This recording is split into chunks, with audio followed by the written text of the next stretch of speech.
c'était un lien sacré permanent. Nzamba so considéré libala un lien sacré na livre 1 Corinthiens mais bien aimé. Babi nzamba so considéré un lien sacré. Babi nzamba yemo zo ba oyo nga na sangisi moto akabola te. Mais tant que yo oye ko affronter maloba na nzambe, tant yo oye ko tumbola obi ko oye ko kabola couple, ozo ko affronter ka couple wana te, mais ozo ko affronter nzambe yemoko parce que le Seigneur a dit que l'homme ne sépare pas que c'est que Dieu a uni, que mutu ameka ko kabolate oyo ngai na sangisi. Alors tant yo troisième ozoko ya ko affronter ka couple wana te, mais oza surtout ko ya ko affronter nzambe. Yango wana basi wana ya ndako, basi ya mabala, tant que bazubunda kaka na kombo na Yesu, basuka ka sekolonga. En tout cas mes bien-aimés dans les sévéré, faut en avoir patience. Patience. Et ça qui raliboso ya tant ozo bunda, tant ozo luka. Zambasade ayo, marquage de ma prière. Zala na patience et loko ozo senga. Livre ba kokelobi. Même si la promesse tard, elle s'accomplira certainement.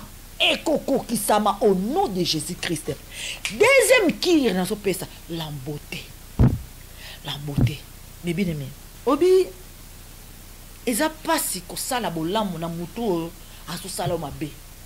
Eza pasi ko gâter, ko benga chéri, ko pesa bolingo, ko pesa tendresse na mobali oyo yebiki aso sala mabe. Eza pasi ko sungaye na tango pasi. Eza pasi ko lakisa ye bolamu tant que yebiki lobi azalaki na kingande, azalaki na peni na wana zo nyokola ngai. Soki peni na zo finga ngai eza pona ye mutalinga ki peni na wana. Kande eza pa mobile. Est-ce que mutaboye yo koki ko aider ye, koki ko zana mawana ye, koki ko zana compasser, koki ko linga ko sala le bolamu. Mutabongo, ko sala le bolamu. Azu sala mabe, est-ce que ko sala le bolamu? Nzoto ne lobi que non. Nzoto na yepesi na réponse que non. Ta chair là me dit non. Mais je vais te dire une chose. Parce que c'est secret victoire na evangile mwana. Yaya. Ko sala bolamu na muto ka sala ko bolamu e futa kate. Ezande ko sala bolamu na muto sala ko mabe yango ne mute ganga ka devant l'Éternel. Pe yango nde mute futa ka. Mais dans le Seigneur, les attaques de Pénina ne t'effraient pas. Les attaques de Pénina, yaya. Tango zala kobanga nzambe, tango yebi likamba mabete, tango yo zala la kata libala noza légitime, tango yo zo tia confiance pas nzambe, tango yo zo déposer ma problème non asia makola nzambe. Vous croyez que le Seigneur a kokanga misu na likambo na yo? Vous croyez que le Seigneur restera des mains croisées? Vous croyez que le Seigneur n'écoute pas les prières d'une femme légitime la kata libala na yo? Oh azuza l'attaquer pas Pénina. Non mais bien dans le Seigneur. Les Pénina kotika la toujours l'échec. Les Pénina sort et scellé l'échec. Mais bien aimé, notre m'attaque de Pénina et bangi sa ôté. Combien de fois moi na kata ngai na kata na libala o kambanda zolo bake na routine de lambana o quelque part bako sali la ngai kisi na ebiso kala tozo kuma mutali boma ozo lokota ba papier yo kala ngaja Pénina. Pendant que moi je suis dans la vérité de la parole de Dieu, oko beta ba shit na kata na libala na oko zo côté. Mais bien aimé dans le Seigneur, femme, lève-toi. Femme, lève-toi, persévère. Persévère avec patience. Persévère dans le côté de Dieu. Persévère dans la parole. Persévère dans la prière. Persévère car le Seigneur est de ton côté. Ozali kamute. Yona ye, bazo kosa nan. Nani bazo kosa. Eza yote parce que yo za légitime na ndako libala na yo.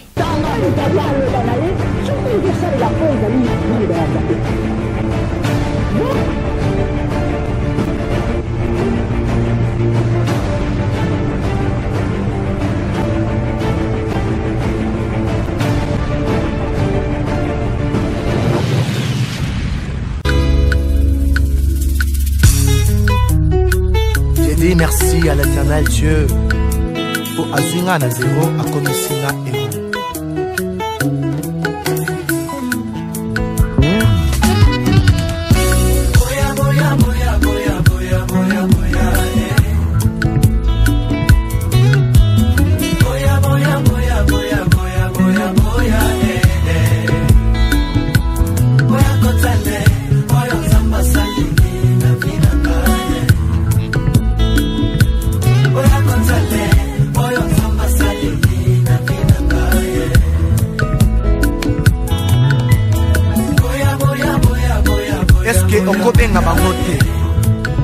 bapesaki yo chance te baoyo bakanisaki ke nzambe akoki kotombola yo na nivo ya likolo te benga bango nano bakotala oyo nzambe azosala na bino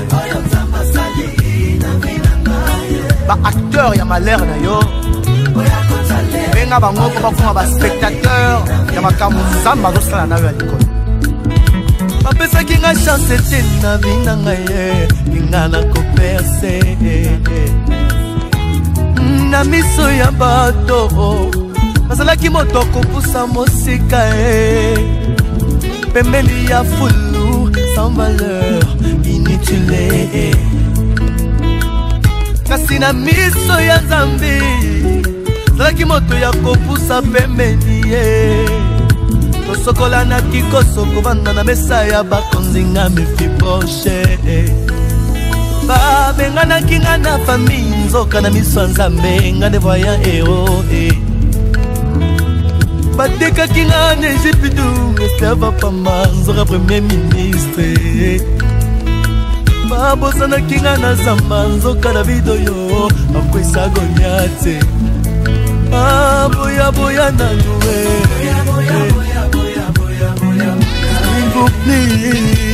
s'il vous plaît boya nanu boya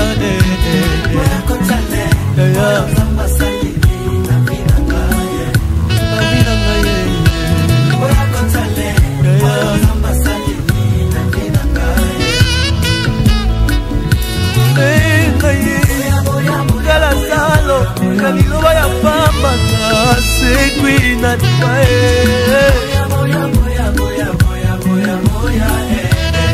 tikala litatoli ya vina ngai na vina ngai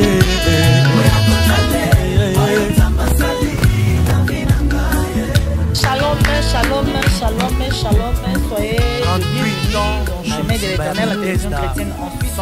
Dans cet espace, affaire mariage. Mbote na bino banso. Balandi nyoso télévision chemin de l'éternel. Ba abonné na biso. Ba o nyoso. Balandaka chaîne oyo, c'est la télévision chrétienne en Suisse. Na katia rubrique oyo bengaka affaire mariage. Voilà, aujourd'hui vendredi, comme d'habitude, toujours à chaque vendredi en tout cas. Pona kolia na molimo. Pona kopesa nzoto na biso spirituel makasi à partir ya maloba oyo nzambe akoyebisa biso na mokona lelo. Voilà mes bien-aimés dans le Seigneur, je tiens à dire merci aux hommes de Dieu. Vraiment na otanga kombote ba oyo ba qui contact na ngai pendant cette semaine. Ba oyo nyoso baza kopesa ba suggestion na bango ba idée par rapport à musala oyo il y a faire mariage, comment on a impact, comment on a surtout ba résultat, comment on a surtout que ba place toniati vraiment ils a pota monene yo basse belé ba couple belé ba kutami en tout cas na blessure oyo to ko lobela toujours li solo à libala ne na répétera toujours avant na banda émission na lobara toujours que le Seigneur fasse grâce à une femme comme a fait à maman Micha na chemin de l'éternel l'émission faire à Babala ils a vraiment fait une émission fondée bimisi yango na kati na douleur d'enfantement to bimisi na kati na pasi pamba te maman Mimisha ye moko azali moko ya basi oyo bavanda pe banyokoma na libala bambula ebele et suite à mon parcours suite ya oyo nzambe asalelanga na libala suite ya kimi oyo nzambe apesa ngai suite ya esengo oyo nzambe apesa ngai suite ya elonga oyo nzambe atia kati na ngai déjà suite il y a on vivre extraordinaire malgré les regards de foule et ça au contraire malgré les langages il y a foule et ça au contraire mais oh il est important et ça oh ngaimo comme Micha nazo vivre nanda kuna libala et je remercie le Seigneur pour ce que fait voir. Je remercie le Seigneur parce que pendant que le monde voyait autre chose, moi je vivais autre chose avec Seigneur. Voilà, donc cette complicité, cet amour, cette manifestation de l'amour de Dieu dans ma vie a fait qu'aujourd'hui je me tiens debout pour encourager moi, si moi peut-être la situation où on a auparavant, ou bien peut-être la situation que le Seigneur t'encourage, que le Seigneur te bénisse, que le Seigneur déjà prends soin de toi, le fait que Ozali Bossa Bekran, Ozolanda, Maman Mimicha. Voilà, avant la bandalité, à Toningi, Tobondela, et Longo, Totikat, moment où tu as tant mingité, 30 minutes. Totika mona maboka Nzambe, pour Nzambe aeba ko conduire, Nzambe aeba ko bénir, surtout ko eba ko memali loba oyo na mitema ya ba oyo nyonso bazana ba blessure o ba kokuta manakati na maloba troté na butwa lelo. Vous bénisse et surtout que les Saint-Esprit prennent contrôle de ces moments où tolingi toleka na présence na ye et que le Saint-Esprit puisse m'utiliser comme instrument ezala ngaite mais ezala yemoko Nzambe aloba et pas ya batunae. Seigneur, nous te bénissons, nous te rendons grâce, Papa, pour ces moments merveilleux. Nous te rendons vraiment, Seigneur, multiples grâces. Et nous te disons, Seigneur, prends contrôle à travers ton esprit de ces moments merveilleux. Seigneur, nous voulons tout simplement que tu puisses nous parler. Je suis un simple instrument. Que ton esprit parle à une femme, que ton esprit parle à un homme, que ton esprit nous console et que ton esprit nous donne la sagesse. Car la Bible déclare, si vous manquez de sagesse, demandez à Dieu, Dieu vous donnera. Et c'est cette sagesse que nous demandons ce soir, Seigneur, que tu puisses nous nourrir spirituellement. Car notre corps spirituel a besoin de la nourriture spirituelle. Et c'est cette nourriture que nous voulons manger maintenant.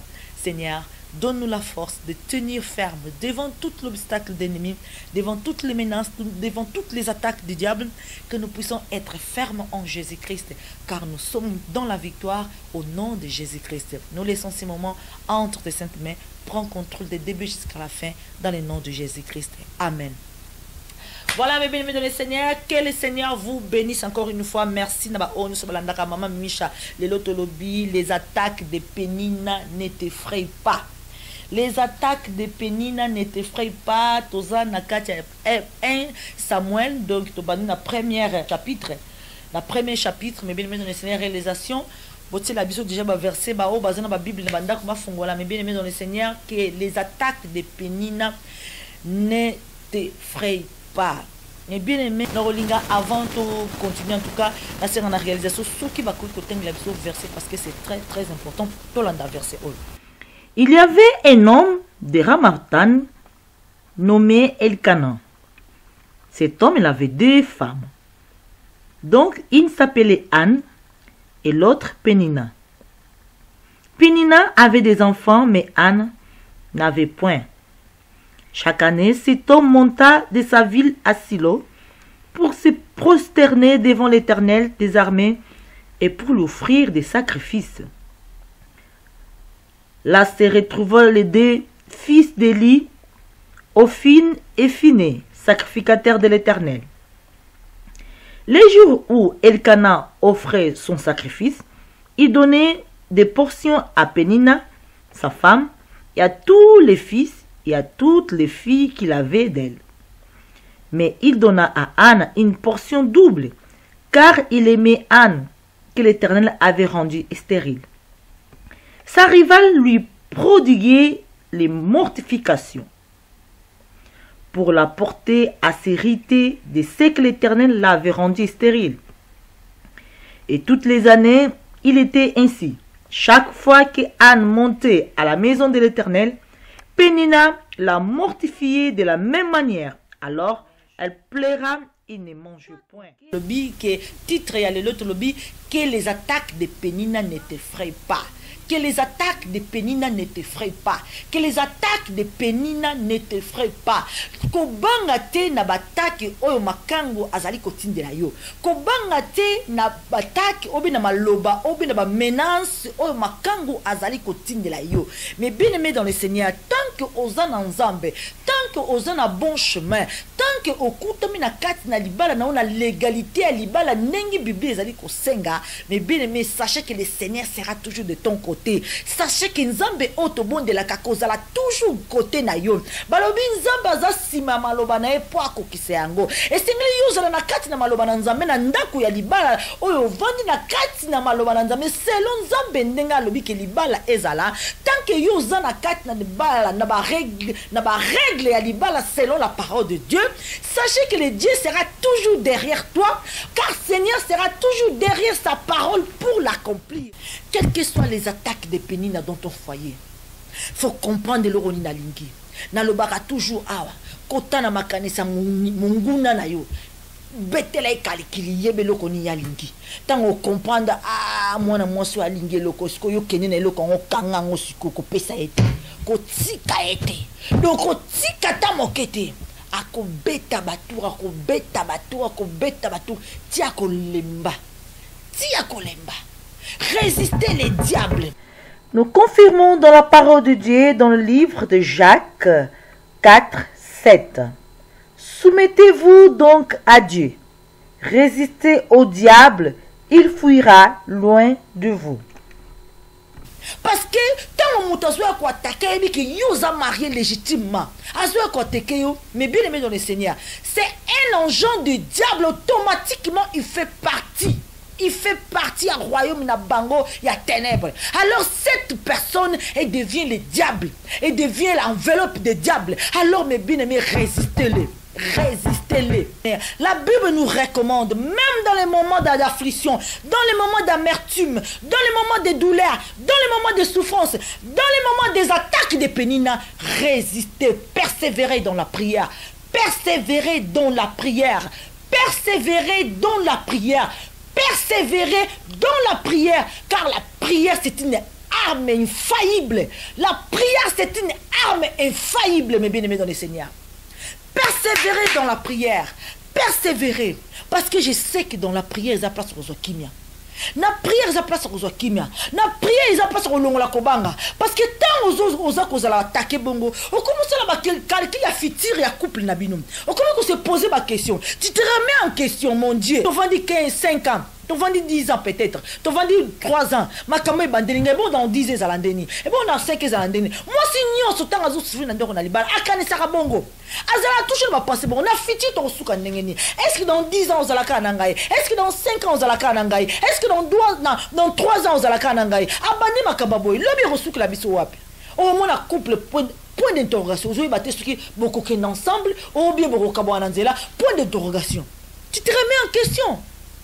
Pas mater mes bien-aimés dans le Seigneur. Là, je dis, tant que vous se remettre en question, mes bien-aimés, quand vous avez confiance en moralité, tu as déjà confiance en moralité, et ça la tina moroté, parce que tu trompes déjà. Et tu trompes déjà. Donc, il va le dire, maudit soit celui qui se confie à l'homme. Confiance dans les faits à la paix en Zambé. Faut taler sa libala non pas en Zambé. Il y a mon fondateur à libala, faut kende ko tali sa yango. Il y a mon le baka maman, na likambo libala. Sauf que vous avez la femme légitime, le Seigneur toujours de ton côté. Sauf que vous allez la femme légitime, le Seigneur est toujours dans ton côté. Mais bien aimé dans le Seigneur, les attaques des pénines ne t'effraient pas. Les attaques des pénines, yaya. Tango zana kobanga nzambe, tango yebili kamama bete, tango yozala la kata libala noza légitime, tango yozo tia confiance pas nzambe, tango yozo déposer ma problème non asia makola nzambe. Vous croyez que le Seigneur a kokangamis na likambo na yo? Vous croyez que le Seigneur restera des mains croisées? Vous croyez que le Seigneur n'écoute pas les prières d'une femme légitime la kata libala na yo? Ou azoza l'attaquer pas pénina? Non, mais bien aimé dans le Seigneur. Les pénines à kotika a toujours l'échec. Les pénines sortent et elles scellé. L'échec.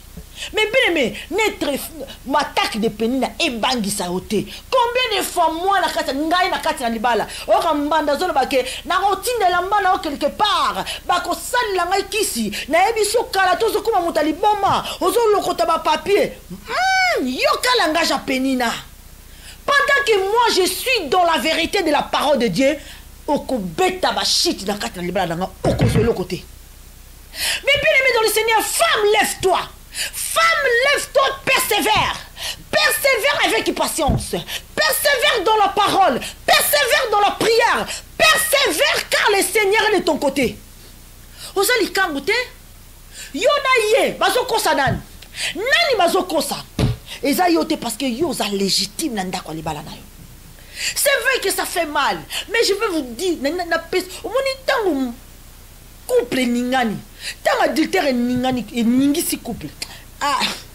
Surtout déjà mouton oya tika rapporte au fond. Il y a déjà ça la faiblesse, c'est pas le diable à côté. Mais c'est que la femme qui souffre. Et on a le couple là bon et c'est d'abord oya zo supporter moninga azo traitement en Zambé. Traitement en Zambé. C'est-à-dire que Nzambe faya a injecté au babenga avec ma que ba anesthésie. ba betio ba anesthésie en Zambé. Donc tant nous ba anesthésie en Zambé, eli ko ba ke pasi nyonso o ba koya ko chayo likola nzoto na yo et ko sala effecté. O ko sentir le côté. Parce que vous avez anesthésie en Zambé. Dans le bas, toujours dans le couple, dans le maman Mimicha, dans le kokate, maman, dans le tout un travail, il faut que ça ne pas par Saint-Esprit. N'est-ce Saint-Esprit, ça ne pas dans Mimicha, n'est-ce pas Saint-Esprit et que ça ne pas dans. Confirmons dans la parole de Dieu dans le livre des Actes des Apôtres 16, 31. Crois au Seigneur Jésus-Christ et tu seras sauvé, toi et ta famille. Traitement ya Saint-Esprit na ndako na lebala pour yeba ko supporter avec patience ya oyo mobala za ko sala oyi kampi ko na ba prière ozela ngonga ya mobala beta nzamba bengai. Car la parole de Dieu nous donne une promesse.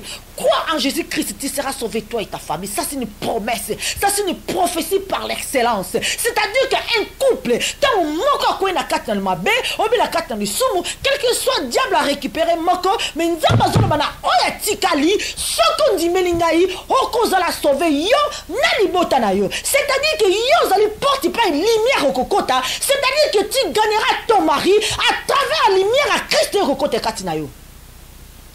Ne lâche point. Kotikate bataki ya penina elembisa yo. Kotikate bataki ya penina ebangisa yo. Kotikate bataki ya penina etio na mabili. Non. Mais bien aimé, non. Tu dois revendiquer par droit. Balabi yondo zana droit. C'est ton mariage. Tu dois les revendiquer à l'Éternel. Physiquement, nous sommes faibles. La chair est faible, mais l'esprit est prête. C'est-à-dire, mon limo katinayo, ils sont prêts pour nous supporter, pour nous kende liboso, pour nous bunde tumbao, pour nous longa. Mais nous autres, ils sont faibles. Alors, nous autres, ils sont faibles. Ils ont pas ce point qu'ils n'ont accompli, ils ont des promesses. Comme tu n'as pas promesse en Zambé. Il y a un moment que nous avons que tu vas vivre dans la. Par le fruit du Saint-Esprit. Tu manifestes le fruit du Saint-Esprit pour te tuer kolonga et puis le fruit à chair to kolonga kate. Mais bien aimé dans le Seigneur, na kati na combat entre Anne et Penina, na kati na combat na kati na combat na mwasi ndako na makango, mais bien aimé dans le Seigneur, les fruits spirituels. Les fruits spirituels. On a comme manifester ma fruit spirituel. D'ailleurs écoute, makango comment manifester ma fruit spirituel parce que ça dit à mon diable. Il y a pour manifester la foi spirituelle. Fa bon wana akoma ya nzamba comment manifester pétant bon wana comprendre qu'on est en bala non simbate. C'est-à-dire que moi si nanda kwa libala mais bien aimé, ils ont deux qualités. Ils ont deux qualités où ils rendre forte. Très forte. Botu na ma misha wapi? Ni nyangwana. Ni nyangwana o lobike ils ont traitement. Si on peut supporter ma cambouane, il faut un traitement en Zambie. Léon a repéré deux sortes de traitements. Mais traitement, on a qui mobimba. Qui si on a ce qu'on mêle en côté. Ce qu'on sale le traitement, on a été. On doit résultat au moment Micha Zouati. On doit résultat au moment azoté à l'éloté. On comment on a payé le côté. Or, à nous semble, on a un changement. On a un changement, pas de 4 dans les athées. Ni pas mbali kati na ezate na lobi que moi si oazo subir makambwana et sengela zo traitement ya nzambe po ba ko supporter muninga po ba akoka ko persévérer ti e ko mangonga muninga nzamba bendani parce que je suis convaincu couple oba balani na bosolo couple oba former un na miso nzambe baza toujours na projet o nzamba tsaka na maboko na bango et puis tant couple o est attaqué par l'adultère bazo linga ba kabola bango c'est-à-dire ezaka ko kabola couple té mais c'est surtout ko bebisa o ezali projet o ezali plan nzambe pour na couple wana. Je suis convaincu que toujours quand il y a des couples qui souffrent d'un mauvais domaine d'adultère, que ce soit adultère, que ce soit niveau mieux, surtout au diable qui attaquer car un couple. Mais derrière ce combat, il y a quelque chose qui se cache. Oh Nzamba yebi, oh Satan yebi, oh binebozo ko ignorer le lot. Mais devant un obstacle, devant un combat spirituel, devant un tourment, devant une attaque d'ennemis, il y a toujours une bénédiction qui se cache. Comment yango? Et ça a des traitements dans ndako libala. Oye ko pesa résultat kati na nzoto na yo. na lobby pour moi c'est supporter adultère à mobile pour basi mutu azo sambela mais azo ko supporter au moins tant ça oya maman micho sala ndeni pour supporter non il faut des sortes des kiss des traitements des aspects soko meli kiss wana soko sali lango na ebisio maman okomi kozwa makasi na nzoto na yo spirituellement et puis nzoto ne e comme na anesthésie ya bilo ba douleur nyoso o mobala ko beta yo o peni na ko chayo o soki nengeni e ko sala su effet na nzoto na hote. Premier traitement, la patience. Mais bien aimé dans le Seigneur, la patience. Zala na patience. Nazolo bateko za na patience ozoluka ozela libala na patience te nazolo bana basio basana katia libala. Tant que moni mungu nazolo ningisa yo. Kozala pressé te. Ko lingate ki olobaki na semble ki lelo nzambe lobi pesa réponse. O nzambe na prière ki banda inane azutika te. Ah bandeli mama zala na patience. Patience ezakiri ya liboso epai na yo muto zo bondela. Zala na patience na livre Habakkuk balobi la promesse tant to ba la promesse tant on a la promesse peut-être surtout yoka mongongo to ba na OK nzamba lobi ausai la bino boy ausai la couple boy peut-être yoka na ote mais yeba ke oza la promesse nzambe kat na biblia parce que nzamba lobi tant que yon dimeli nzambe okozala sauver yo na libota na mobimba c'est-à-dire que prophétie wana ezapo na yo c'est-à-dire ozana kati ya prophétie ozuze la prophétie kokisama parce que nzamba lobi ondimeli libota na nyonso bakozala sauver c'est-à-dire que ozana ozapo obunda pona libota na bazala sauver okobunda wapi na kati na prière alors pona o persévérer faut en patience patience ezakira liboso ya tant ozobunda tant ozoluka nzamba sala yo na kati ba prière zala na patience eloko ozosenga livre Habakkuk lobi même si la promesse tard elle s'accomplira certainement et koko kisama au nom de Jésus-Christ. Deuxième kir na so pesa la beauté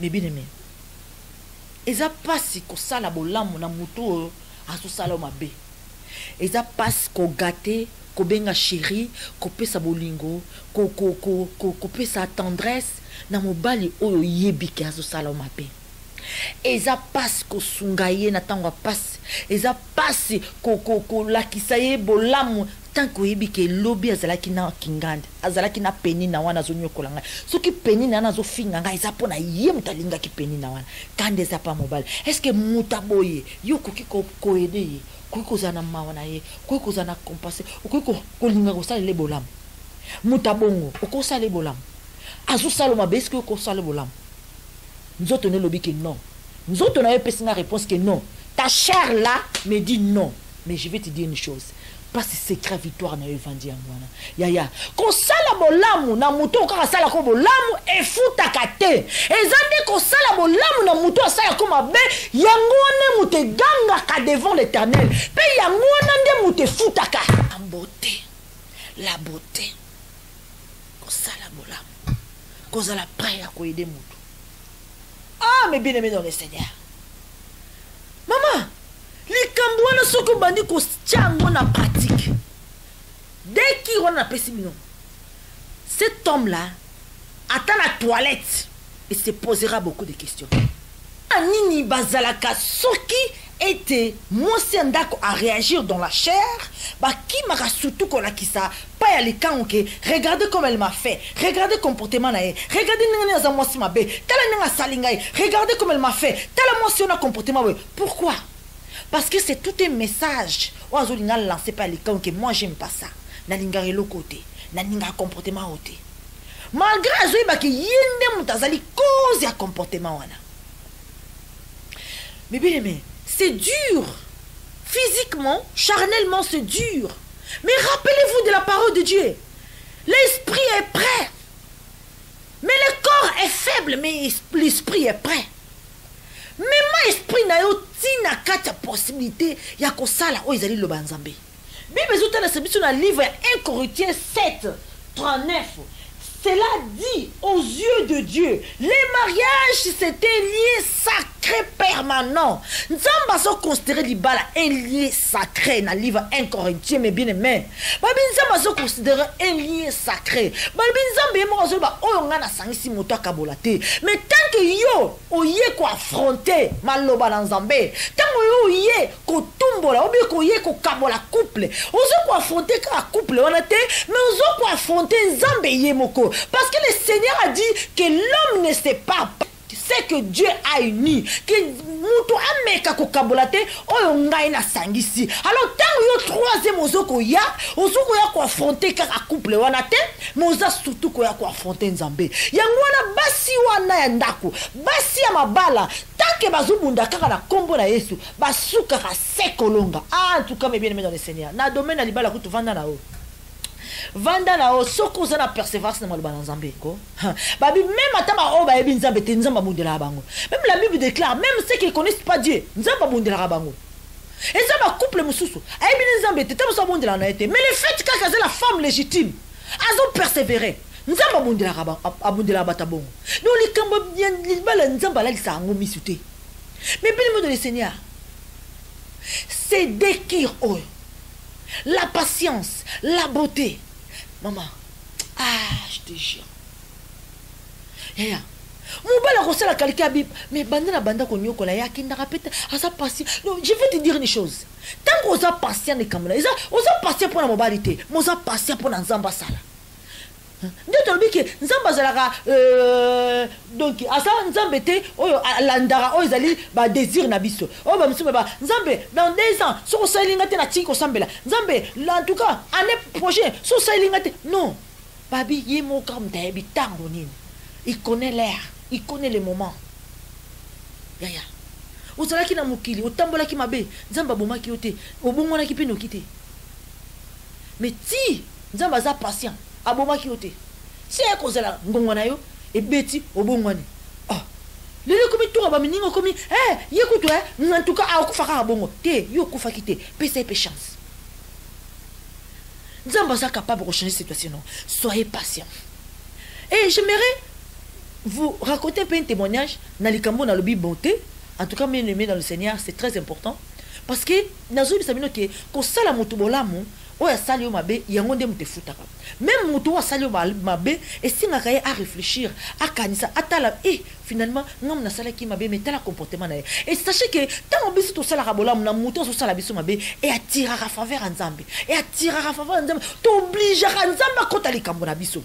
Donc on oblige Nzambe à sungayo, on oblige Nzambe à bundela, à longisa yo, on oblige Nzambe à paix son victoire. Parce que la Bible déclare que le Seigneur est derrière sa parole pour l'accomplir. Ça veut dire que tant qu'on sali bolam na muto a sali mabe, et ça que on sali maloba Nzambe. On sali maloba Nzambe. Mais bien me donner Seigneur. Non, peut c'est un exemple. Moni kana ba couple ndeza ba ko swana ezanga te ba bia ta ba couple nga ta bozo ba passer ta bozo ba en tout cas ba tiraima na ba couple ezanga te. Je donne mon exemple. Na ngo peut par exemple ba tumusuté ndi na yo sabi no nga na exemple na nga. Maman Misha Panza a l'obliga couple na mingi. Maman, na l'obliga couple na ngana l'obliga couple nani. Ya nani? Pourquoi ngam na ma kambisa la malanda kuna ngai. Na pesa onka exemple na ba mission na ngai. Parce que couple na ngai to leki na ba difficulté, maman Misha zo koka ko supporter ndengeni pour maman Misha azui kir. Maman Misha zo kir. Kir oyo lelo et comme ça nzoto anesthésie contre les attaques de pénina. C'est-à-dire que Penina tazo yana bambeli na yazo na ba gilet na yazo ata meki ko katanga izalo kwa nzoto bati anesthésie mama yoka supacité. Ya on a lobi mosi o bazonyo ko na libala sengela zo traitement ya Nzambe ko pour eba ko supporter mon bal jusqu'à l'accomplissement de la parole de Dieu. Crois en Jésus-Christ, tu seras sauvé, toi et ta famille. Yaya. Mututa ozomo la passe à lobi passe à boy. Ngami misha na tika ti année prochaine. Jamais. Passe à Bonamoni, n'a tiré 10 mois prochain, jamais kaka de l'oli kambazo si là. Yaya. Si quoi c'est Nzambe a travaillé yo. Obi Nzambe ko, ba mundi saka o ezali appel à Nzambe. Ba si ba sana appel à Nzambe, ba le ba sana appel à Nzambe. Ba couple o ba sana appel à Nzambe. Diable bundi sa ba makasi. Si quoi qui passer ces zangi. Maman, projet no sans Nzambe. Projet à Nzambe de ba so bebisa. Nzambe alobi j'ai un projet pour toi. C'est pas le projet de malheur mais c'est le projet de bonheur. C'est-à-dire mutu nyonso azana sena moyo oyo, azana pema, o azai keremo Nzambe, Nzambe azana projet pour na ye. Eza projet à malheur te, eza projet à bonheur. C'est-à-dire que la couple là, nous sommes pas au bundisa, nous tango nyonso. Il y a un projet de Dieu na couple oyo. Alors le diable attaque ces projets. Alors faut za la patience de kambo Nzambe. Yaya, zala la confiance en Nzambe, prier sans cesse. Tiyo komona likambo ne kokisa mindingi Yesu yemora ko a recommandé ki biso. Mais puis dans le Seigneur, n'a pas cet exemple à beauté. Dans un exemple à beauté, n'a pas cet exemple moi salama na ngamo ko maman Mimisha avec mon mari. Nous allons na couple papa de Siva Bengi, moi ba discussion des alaka boyo kanité jour ango en tout cas pour ce soir à Bengi mona ba donc ko finga ko te mais surtout ko humilier mon de azu ni atayo vraiment ayebi ke ba place so na nyati Mimisha ma ko silika do alinga ko te loko te alors na mekana no ko beta na ba loko ya linga te mais je te jure et ce jour là na kuta mara na prière vu que au coup de la prière aux a concentré mal Nzambe donc ce ko ba injure comme ko ya moi ba injure na téléphone bozo ko tirer na téléphone donc un moment donné peut autobara rôle bâti maman Micha néo maman Micha na zona à répondre à nous dans l'esprit non maman Micha pas quoi et puis dans la chair à répondre pas dans la chair à ça ma kamo nzote tindaka mais balobi quoi mais kotika la te c'est ça le secret tant on croit comprendre que ah na quoi Nzambe limbisanga au continent nzela na yo. Mais bien dans le Seigneur, moi tiraillement papa lobinga na lobi papa lobinga na lobi donc ils avaient ma benda bika na téléphone on a papa ça nzela na téléphone donc ils avaient ma benda bika moi moké après na moment moko to biso mba to na kanda ya za na kanda rapena za na kanda na kati téléphone pas kati téléphone voilà et les 15 minutes papa benga oh maman yoka abinga on a kombo na ngate oh maman est-ce que c'est possible ça nga faveur au sanga faveur ko itika ngai quelque part pona na kendozwa camion na ngai pona kena luka ko zo ba 30 to landa na ka to ke kana voiture moko après pour comme ça yuko rozonga na voiture pour moi na kinga mo ezata en plus eza musika donc eza après ba 1h30 donc soko ko itika talaka na zaidi na mbet na pyjama na na ba prière ce ko muta a uti dia ko finga ko injire dia ko loba nyoso ngai ko loba.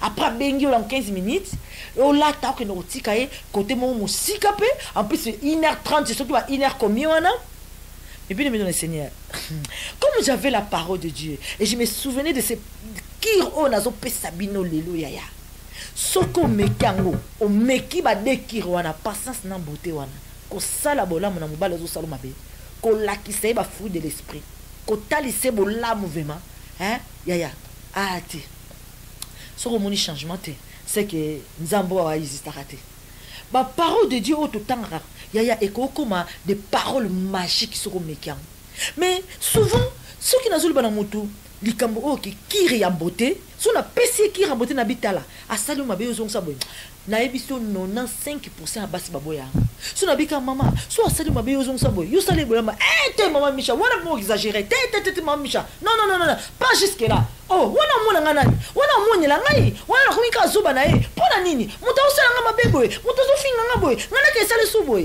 mama na yebi loko na soloba na yebi loko na zo pesa yo kir o nga na zo pesa yo yango nde muteko ganga Nzambe devant l'Éternel yaya azo sala mabe yo zongi sila e bolamu azo sala mabe yo zongi sila e o izali ya bolamu o yi jamais ko kondima ke mutu o ya sala ki mabe akozo sila bolamu bongo encore alors comportement na wana okozala nango oko afficher devant ton mari yango wana nde muteko attirer faveur à Nzambe liboso yango na muteko attirer faveur à Nzambe asala ozo mema Nzambe na obligation a aider yo ozo mema Nzambe na obligation a longisa yo ozo mema Nzambe na obligation asala parce que la parole de Dieu est claire le Seigneur est derrière sa parole pour l'accomplir mais bien aimé dans le Seigneur papa la siva abenga na 15 minutes oh maman Micha maman kende yo tikangai na ebisi ok kasi tukuta na ba erni oh dans 10 minutes 20 minutes boye zanu na parking comme ça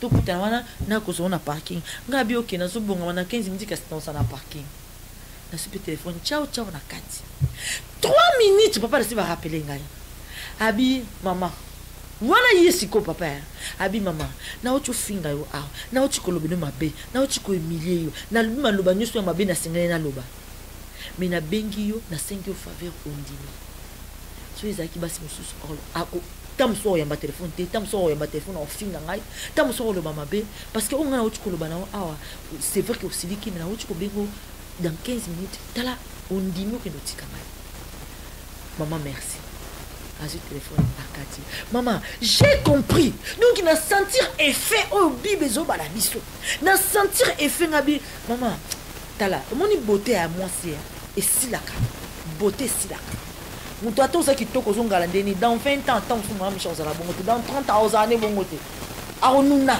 beauté kosila mais beauté akati beauté akati nde na yebisa yo numara misha na ntango lelo babala asumo beauté ya mwasi te babala caractère ya mwasi caractère à moi et bon caractère à moi c'est bon manana et bon makana maloba nzambe atozanga kiango atozanga ki sagesse atozanga ozaki na caractère mabe ya kaka na maloba nzambe oyo surtout bani kosala mo nzamba badobongisa abando bongisa ba caractère abando bongisa makambebele abanda ko bongisa akobanda ko bongisa les hommes réfléchissent là yo mona bambam so so mo sima bi maolingo kende te quoi aolingoki atobini kinde na aolingokende te po yebi ki non est-ce que ata nazosala mwasi na mabe est-ce que caractère mwasi na ngaza na yebi na libanda ozala na bapezaka biso na balance bapezaka malgré mabe azokosala me mama zala patient epai na ye ndenge nzambe azalaki patient epai na ye zala na compassion na ye ndenge nzambe azalaki na compassion epai na ye babi ndenge ozomesire moninga ndenge nzambe akomesire ye le Seigneur a dit dans sa parole soyez miséricordieux envers les autres moi l'éternel je serai avec vous pardonnez moi le Seigneur je vous pardonne zala patient pour maloba na nzambe ekokokisama livre bakokozoloba la promesse de Dieu même s'il tard elle s'accomplira certainement ne perds pas l'espoir soki ozalaki mwasi ya makango obi mwasi babala te bakotaka na ndako ya libala ndenge na libano mama longo libala okende oluka nzambe luka osala réconciliation na nzambe na yo kokotela mabala boye te eza baprison satanique mais yaya yo oza la femme légitime bokoboya na ye nde nalobaki bazokosa nani bakokosa yo te bakokosa ye parce que yo babala yo oza na kati ya libala na yo mama oza na place okende te ozaka na place ya kobuka mabolongo na yo kotalisa nzambe oyo ye moko moto akela libala talisa libala noka ya nzambe nzambe akangaka miso te na makambo ya libala nzambe akangaka miso te et surtout soki ozosala liloba na ye mais bien aimé dans le Seigneur babi tout concourt bien à celui qui aime Dieu ntango olingi nzambe nyonso na kati na libala na yo ekoleka matempete ozokomona wana yaya ekoleka banda kotia kiri oyo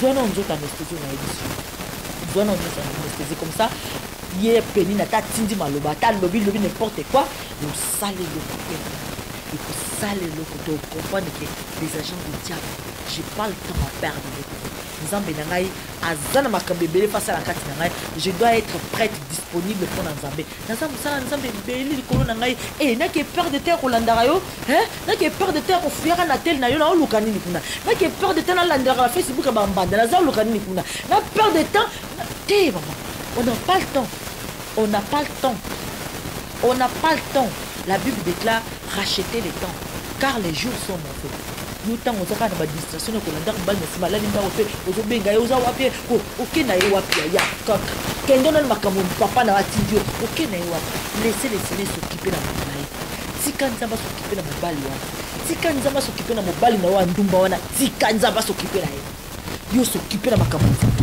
laissez les Seigneur s'occuper na mutu na yo yemo kasalaki yo kamaka yo zala kaka na ba fruit ya molimo kobosana te balobi patience na beauté wana eza ba fruit ya Saint-Esprit na livre ya Galate 5:22 okokuta ngo na kati ba fruit ya Saint-Esprit lelo nga nalobi ki ezali deux traitements pour na nzoto oyo elata anesthésie un travail spirituel doit se faire na mwasi oyo aza na ndako ya libala oyo azali kolela oyo azwi bandenge akosala te oyo asuki yo suki me nzambe asuki te nzamba suki te et le Seigneur a de grandes choses à faire encore donc babundisaka bana babundisaka bato pamba te diable babundisaka moto pamba te il y a quelque chose qui se cache oh peut-être okoyeba ngo lelo te mais le jour aussi ma victoire na yo parce que comprendre voilà mes bénis le Seigneur c'était bien moi Mimi Chada Silva la carte na faire un mariage que les attaques de Pénina ne te fraient pas les attaques de Pénina Kutoko et bangisa yo ata mokete ata balobi ata basali